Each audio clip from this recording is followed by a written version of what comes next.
CBI নিয়ে বিরোধীদের কটাক্ষ শাসক দলের। বিরোধীদের সিবিআই তদন্তের দাবি নিয়ে তৃণমূলের দাবি, সিবিআই তদন্তে যেন কোনো বিজেপি এবং সিপিএম এর লোক আড়াল না হয়ে যায়। নিজেদের বাঁচাতেই কি সিবিআই? দলীয় নির্দেশ মতো রবিবার সকাল থেকে সন্ধ্যা পর্যন্ত আরজি করের ঘটনায় অভিযুক্তদের ফাঁসির দাবিতে বড়জোড়ার চৌমাথায় বড়জোড়া ব্লক তৃণমূল কংগ্রেসের পক্ষ থেকে ধর্নায় বসে তৃণমূল কংগ্রেসের দলীয় নেতা কর্মীরা এবং বিধায়ক। ধর্না মঞ্চ থেকে বড়জোড়া বিধানসভা তৃণমূল বিধায়ক অলোক মুখার্জি বলেন, সমস্ত মহল আজ পথে নেমেছে। পশ্চিমবঙ্গ পুলিশ একজনকে গ্রেফতার করার পর জিজ্ঞাসাবাদ চলছে। আদালত ও কিছু প্রভাবশালী ব্যক্তি সিবিআই চেয়েছেন। মমতা বন্দ্যোপাধ্যায় একটা তারিখের পর সিবিআই চেয়েছিলেন। আজ 5 দিন পেরিয়ে গেলেও এখনো কিছু পায়নি সিবিআই। বড়জোড়া ব্লক তৃণমূল কংগ্রেসের ব্লক সভাপতি কালিদাস ব্যানার্জি বলেন, বিরোধীরা রাজ্য প্রশাসনের উপরে আস্থা রাখতে পারে না, শুধু একটা কারণেই সিবিআই দাবি তোলে, কারণ তাদের কোনো লোক যদি জড়িত থাকে তাদেরকে আড়াল করতে পারবে। সারা ভারতবর্ষের 912টি কেস এখনো পর্যন্ত সিবিআইয়ের হাতে। তাদের কি ফলাফল সেটা সারা ভারতবর্ষের মানুষ জানে। সিবিআই তদন্ত মমতা বন্দ্যোপাধ্যায় চেয়েছিলেন, তবে রবিবার পর্যন্ত তিনি রাজ্য পুলিশকে দায়িত্ব দেওয়ার কথা বলেছিলেন।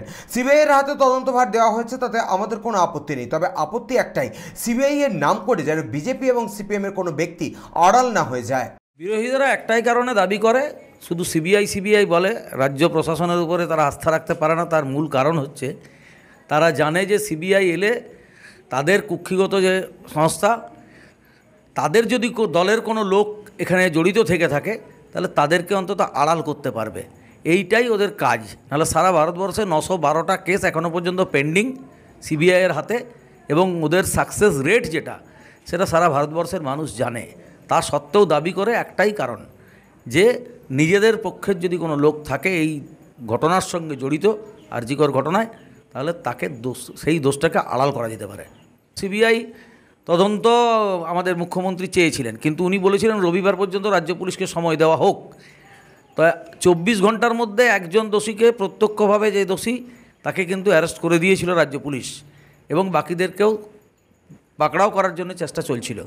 কিন্তু সেটা বিরোধীরা বলল যে না, তাড়াতাড়ি তড়িঘড়ি হাইকোর্টে গিয়ে এটাকে নিষ্পত্তি চাই, কারণ মমতা ব্যানার্জি ফাস্ট ট্র্যাক কোর্টে চেয়েছিলেন বিচার, তো হাইকোর্টে বিচার করবে বলেছে, সিবিআই চেয়েছে, সিবিআই এসছে, আমাদের কোনো আপত্তি নেই। কিন্তু আপত্তি ওইখানেই যে সিবিআইয়ের নাম করে যেন বিজেপি বা সিপিএমের কোনো লোক আড়াল না হয়ে যায়। আমরা খুঁজে পাচ্ছি না। পশ্চিমবঙ্গের পুলিশ একজনকে ধরেছে, তার জিজ্ঞাসাবাদ চলছে। কোর্ট এবং অন্যান্য যারা ক্ষমতাবান লোক রয়েছেন তারা সিবিআই চেয়েছেন। মমতা দিয়ে একটা ডেট দিয়েছিলেন, যে ডেটের পর বলেছিলেন সিবিআই প্রয়োজনে ঢুকুক, কোনো আপত্তি নেই।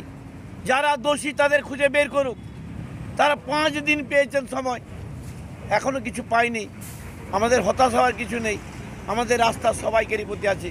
কিন্তু এইরকম ধরনের পরিবারের মেয়ে, আমাদের মেয়ে, বাড়ির মেয়ে, কারো বোন, কারো ভাই, সে চলে যাবে, এইটা মেনে নিতে পারছি না। তাই আমরা চাই উপযুক্ত দোষীদের খুঁজে বের করে তাদের ফাঁসি দেওয়া হোক, ফাঁসি দেওয়া হোক, ফাঁসি দেওয়া হোক। এইটাই মুখ্যমন্ত্রীর নির্দেশ আমাদের। বাঁকুড়া থেকে নবেন্দু হাটির রিপোর্ট, চ্যানেল 24/7।